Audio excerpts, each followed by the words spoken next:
Continuing coverage now. For now, the Davison Township Parks and Recreation Department is still intact. This comes after a packed meeting September 9th, where residents showed up to oppose a plan to restructure the department. Our Alyssa Irwin has been following this story, and she updates us now on why the future remains uncertain for the parks and for the employees who maintain them. October 7th is the next slated Davison Township Board meeting. It comes after the board and the supervisor a few weeks ago tabled the Davison Township Parks and Recreation reorganization. In a statement to the Davison Township community, Supervisor Jim Slezik wrote in part, quote, "I have decided to suspend the reorganization of the Davison Township Parks to allow for additional board and public consideration. Due to the procedural requirements, the matter will still be listed on the agenda item for October 7th, 2024, but will be withdrawn by me prior to the approval of the agenda." Ben Callis, whose family was instrumental in forming these parks over a decade ago, says this was a step in the right direction. Definitely eliminate that from the agenda and not go back to it. I don't want them to keep picking on these parks, you know.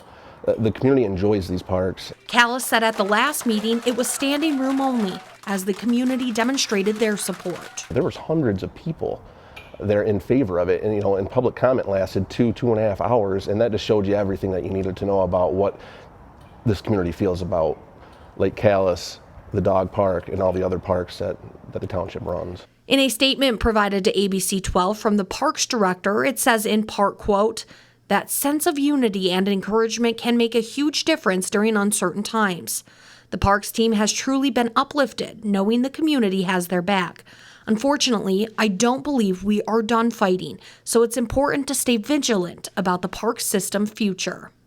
Supporters of Lake Callis and the township's other parks say they don't understand why these places are being targeted. Supervisor Slezik has previously said because of a budget deficit. Community members tell us they're now hoping for the best. I think it's a good step. It means that's the power of the people right there. That's the people's voice. However, Slezik did say in his letter the board commissioned a study of efficiency of township departments last spring, and they are now waiting on the results to make changes. We have reached out to the Davison Township Board supervisor about the reason behind the reorganization for the Parks and Rec Department. At this time, via phone calls and email, we have still not heard back.